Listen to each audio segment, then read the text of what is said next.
문화, 콘텐츠, 스토리, 한국, 중국, 대만, 일본, 싱가포르를 아우르는 아시아 얘기를 함께하는 인문 채널 대그니티 V. 국가가 막 추가가 되는.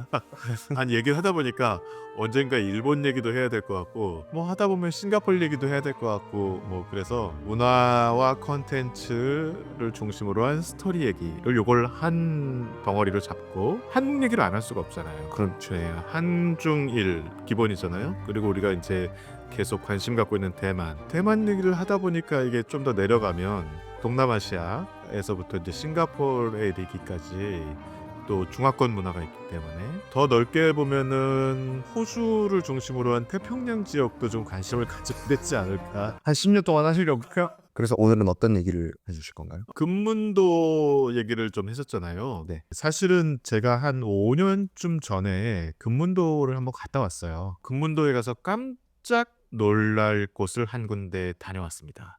그래서 금문도 얘기를 하는 김에 요 얘기를 꼭 소개해드려야 되겠다 싶어가지고 오늘은 금문도 2탄으로 이야기를 가져왔습니다. 근데 금문도에 가면은요, 특별히 약속을 해서 만나는 다방이라고 하는 특약 다실이라고 합니다. 다실이라고 읽어도 되고 차실이라고 읽어도 되겠죠. 중국어로는 이제 트어위의 차실 이렇게 읽습니다. 차를 마시는 곳일까요? 아닌 것 같아요. 눈치는 일단 빨라서 아니라고 대답하셨는데 회담한 곳. 회담, 네, 회담일 수도 있을 텐데 그런 정식 회담은 아니고요. 밀담. 맞출 뻔했는데 밀정. 그렇게 너무 생각이 건전하셔가지고 공적인 부분으로 독립을 되찾아야 되고 전쟁을 해야 되고 이런 쪽으로 좀 많이 생각을 하시는군요. 아니면은 사창가인가요? 네. 근데 정확하게 말씀드리면 사창은 아니고요, 공창이에요. 국가가 운영하던 곳입니다. 그래서 이제 우리가 그런 경우를 사창에 대비해서 공창이라고 말을 하죠. 대만이 중화인민공화국, 그러니까 공산당에게 쫓겨서 대만으로 쫓겨오잖아요. 중화민국이. 쫓겨온 게 1949년도고 가까스로 금문도를 사수하죠. 그래서 여기에 대거 군인들을 투입하게 됩니다. 그래서 초기에는 한 5만 명 정도 가 있었다고 하고요. 나중에 이제 점점 늘어나가지고 한 10만 명까지도 여기에 군인들이 체류했다. 이렇게 이제 보고 있습니다. 군인들이 대부분 다 혈기왕성한 젊은 남성들이잖아요. 그런데 여기가 원래 부대가 있었던 곳이 아니기 때문에 이렇게 많은 군인들이 한꺼번에 몰려드니까 정작 살 수 있는 건물이 없는 거예요. 그래서 이 군인들이 주로 어디에서 살았냐면 민가에서 기숙을 하거나 아니면 그 원래 금문도에 지어져 있던 뭐 사당이나 뭐 공공시설이나 이런 데도 이제 막 군인들이 다 차지하면서 지내게 된 거죠. 그러다 보니까 민가에는 이 군인들만 사는 게 아니라 원래 살고 있었던 민간인들이 있었을 거 아니에요. 이 젊은 남자 군인들하고 원래 살고 있었던 젊은 여성들하고의 사이에 자꾸 일이 발생하는 거. 서로 이제 좋아하게 되는 거죠. 연애 감정이 싹트고 이런 일들이 막 벌어지게 됩니다.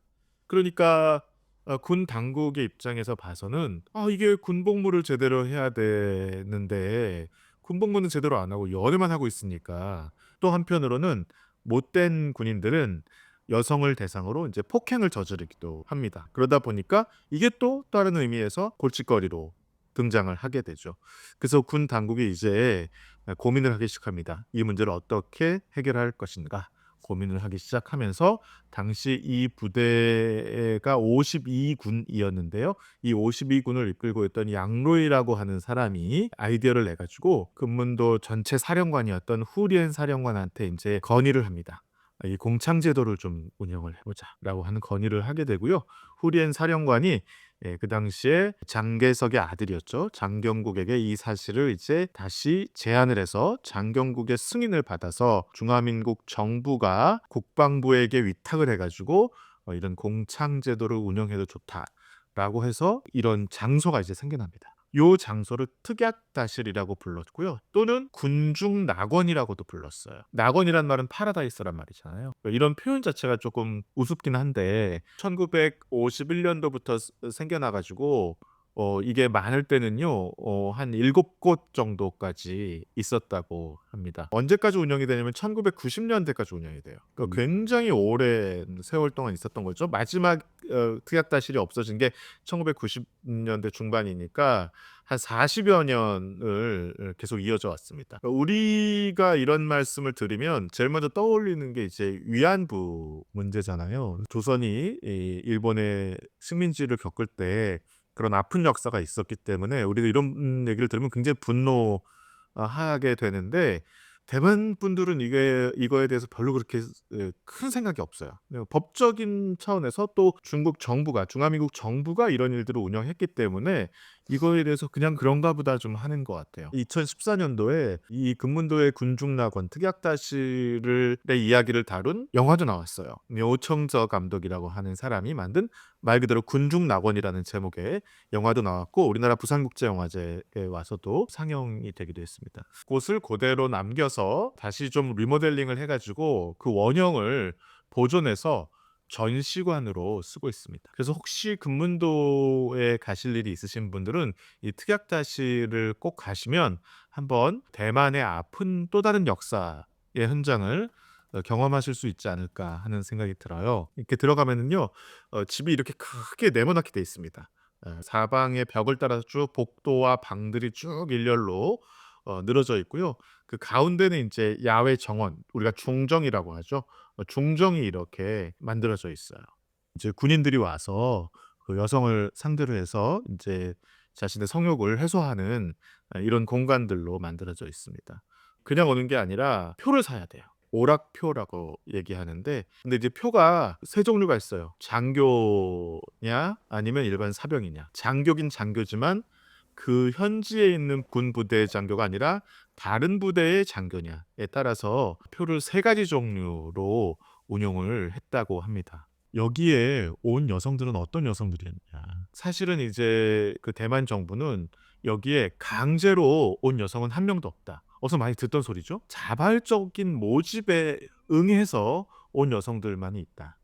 그래서 뭐 이제 예를 들면 사창가에 있었던 여성들도 있고, 술집에서 일하던 종업원 역할을 하던 여성들도 있고, 이런 여성들이 주로 많이 왔다고 해요. 자발적인 동의서를 다 쓰고 본인의 의사를 확인하고 그렇게 왔다, 이제 이런 얘기들을 하고요. 그런데 일설에는 또 여성 죄수들 가운데 본인이 원하면 이곳으로 이렇게 석방을 해줬다, 이곳에 오는 조건을 가지고, 뭐 이런 얘기들도 있습니다. 그래서 자발성을 굉장히 강조하고 있고 강제성은 없었다라고 얘기를 하는데요. 어쨌든 이런 여성들이 와서 여기서 이제 일을 하게 되고요.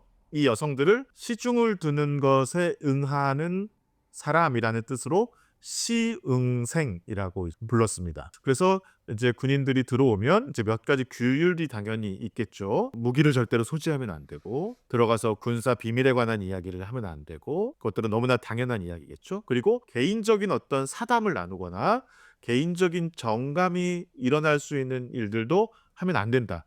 그러니까 굉장히 기계적으로 이걸 운영을 한 거예요. 그리고 30분 안에 나와야 됩니다. 그러니까 이런 규정들이 있었어요. 그럼에도 불구하고 많은 여러 가지 일들이 일어났겠죠. 사람과 사람 사이의 일이니까. 네, 그래서 이제 그런 내용들을 군중낙원이라고 하는 영화가 이제 다뤘다라고 하는 것이고요. 여성들이 이제 그러면 돈을 벌게 되잖아요. 돈을 여성은 30%를 가져가고요. 이걸 관리하는 관리소에서 70%를 가져갔어요. 3대 7로 나눴어요. 그러니까 이제 거의 뭐 착취에 해당한다고 얘기해도 과언이 아닐 것 같아요. 그래서 문제가 없었다 뭐 이렇게 얘기하지만, 사실은 여기에 미성년자도 섞여 들어오는 경우도 있었고요. 또 이런 일들이 있다 보니까 여기서 또 여성을 폭행하는 군인들도 생겨나게 됐고요. 그래서 이런 문제가 아주 없었던 것은 아니다. 물론 이런 일들이 정상적인 사회에서도 범죄가 일어나고 있으니까 그러려니 할 수도 있지만, 이건 굉장히 또 좀 심각한 문제죠. 그래서 이런 일들이 있을 정도로 특약다실이 부정적으로 운영된 측면도 굉장히 크다라고 얘기를 할 수 있겠습니다. 그래서 이런 문제들이 이제 대만이 1987년도에 계엄이 해제되고 나서 과거의 역사 문제라든지 인권 문제라든지 이런 부분들에 대해서 이제 대만 국민들이 눈을 뜨게 되면서 더 강하게 이제 시민 사회의 요구에 의해서 1990년대 들어와서 특약다실들이 이제 다 사라지게 되고 폐지되는 이런 결과를 가져왔습니다. 그래서 군문도의 아픈 역사를 상징하는 특약다실이라고 하는 것을 소개해드렸는데요. 오늘날에는 이게 이제 전시관으로 다시 재구성돼서 만들어져 있습니다. 뭐 기념품 가게도 있고 커피숍도 안에 이제 생겨놓고 그랬습니다. 대그니티 V